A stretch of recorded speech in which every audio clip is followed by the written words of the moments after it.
Photo Sony Pictures. The real-life narrative depicted in All the Money in the World is quite the yarn. After his grandson is kidnapped, oil baron J.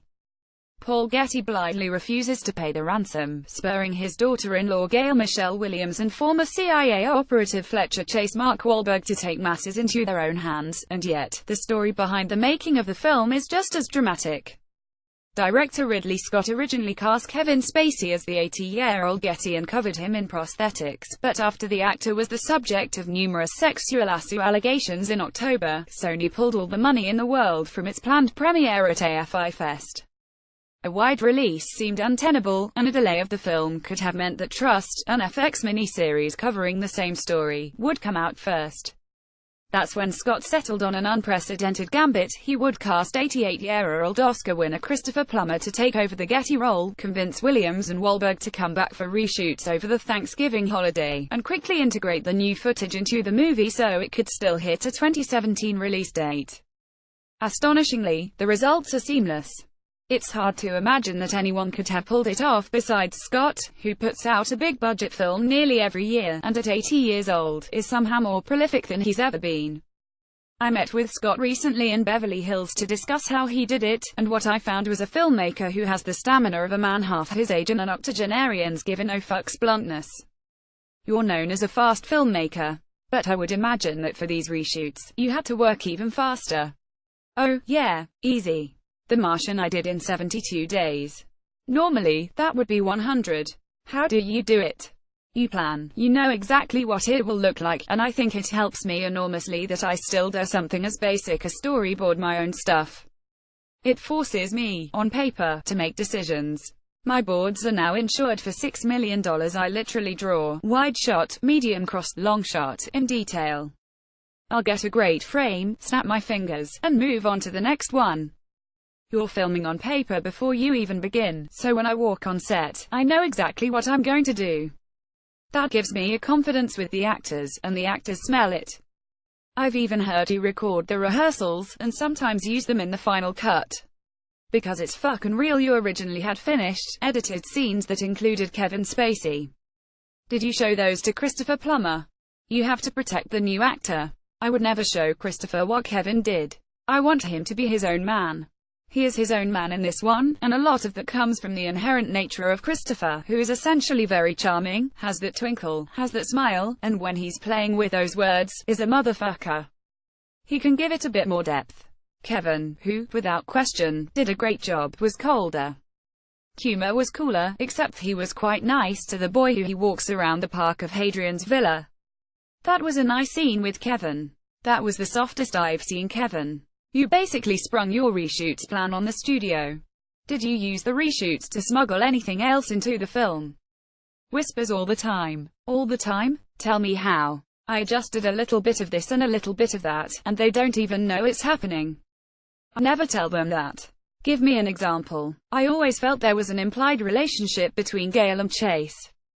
When you spend that much time together and you're roughly the same age, and Chase was a very presentable kind of guy, and Gail was a very presentable kind of woman, they're two people going into battle, and the implication that something could evolve is there. I told Michelle, so, when you come out and he's at the flat, kick your shoes off and get a beer. Walk past him in stocking feet. Immediately, that is sexy. Take the earrings off and talk about your son. There's all this implication, all these little things are happening, right? And then, near the end, if you watch her very closely, she's standing there melting when she says to Chase, "We always think of you as family. How far can you go to let me think that maybe there's something you wish could have happened?" And that's part of the reshot material. Yes. Well, that's what I do when I'm working. I push and pull. How many days was the reshoot? 9 days. Should have been 23 or 24.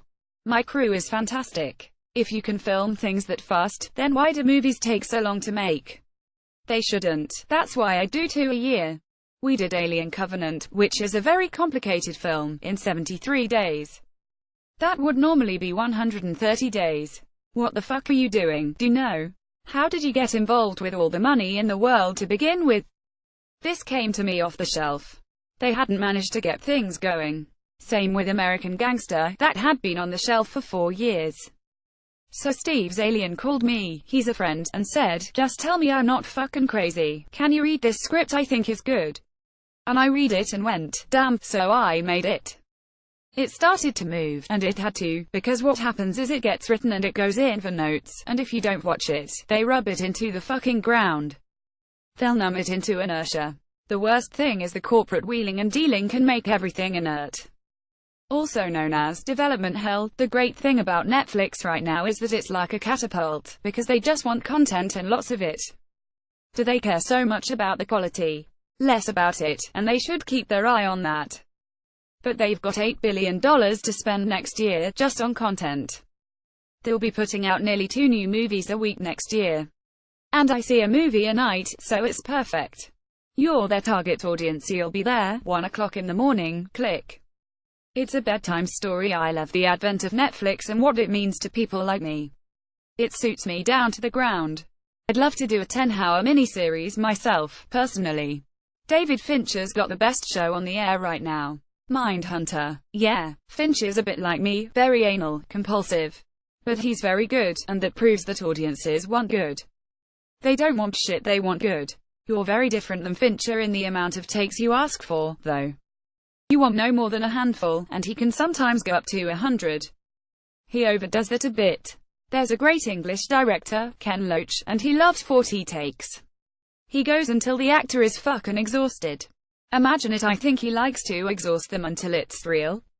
How are you with downtime? Pretty good, because I paint now. I was into tennis for a long time, so my weekends would be 2 days of tennis, never with friends. I would always play a pro. I played pros for almost 30 years, and I could really fucking play, but then I wore my knees out. So now what I do is, I rediscovered painting, because I was at college with Hockney, Cottage, all those fucks. I mean, it was a serious college. I would watch Hockney fucking paint. So I've been painting a lot. Does that satisfy you in a different way than filmmaking? Oddly enough, it helps me. Painting is like writing a book. Are you writing anything? A book or anything like that? Yeah. Do you go over what you did yesterday like, fuck, that's good? Ha, sometimes. Painting is worse because you go over what you did and go, fuck, so you adjust it. The worst thing is when you had it really good and you fuck with it, and you fucking fuck it up. You have a tendency to go over what you did years earlier and tweak it, like you have with your different cuts of Blade Runner. What you're describing sounds like your approach to filmmaking, in a way. Painting and filmmaking are self-analysis. What did you make of the way Blade Runner 2049 was received? Whispers. I have to be careful what I say. I have to be careful what I say. It was fucking way too long. Fuck me, and most of that script's mine. Really? Yes, the story, or the script. I sit with writers for an inordinate amount of time and I will not take credit, because it means I've got to sit there with a tape recorder while we talk. I can't do that to a good writer. But I have to, because to prove I'm part of the actual process, I have to then have an endless amount of proof, and I can't be bothered.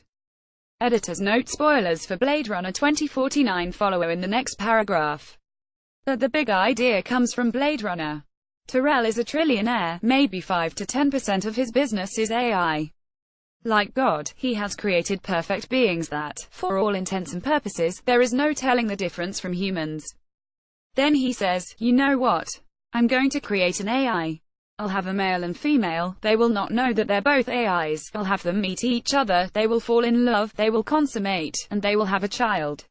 That's the first film. The second film is, what happens to the baby? You've got to have the baby, you can't have the mother, so the mother has to inexplicably die 4 months after she breastfeeds. The bones are found in the box at the foot of the tree, that's all me. And the digital girlfriend is me. I wanted an evolution from Pri, who is inordinately sexy in the original, right? I would say iconically so. I shouldn't talk, I'm being a bitch. You've watched other people take over franchises you've made. How often are you asked to do that? Has Kathleen Kennedy offered you a Star Wars movie? No, I'm too dangerous for that. Why is that? Because I know what I'm doing. Laughs. I think they like to be in control, and I like to be in control myself. When you get a guy who's done a low-budget movie and you suddenly give him $180 million, it makes no sense whatsoever. It's fucking stupid. You know what the reshoots cost? I can't imagine. Millions. You can get me for my fee, which is heavy, but it'll be under budget and on time. This is where experience does matter. It's as simple as that. It can make you dull as dishwater, but if you're really experienced and you know what you're doing, it's fucking essential. Grow into it, little by little. Start low budget, get a little bit bigger. Maybe after $20 million, you can go to $80. But don't suddenly go to $160. One of the problems with the studio system at present is that there isn't that middle ground anymore. There's low budget, and there's $160 million. And you get killed. You put out 2 movies this year. I've heard you were asked to come aboard a third after the director was fired. Was it Bohemian Rhapsody, the Bryan Singer film? I can't answer that. Finally, a question you won't answer. That might be an answer in itself. Grins. Why only Ridley Scott could save all the money in the world.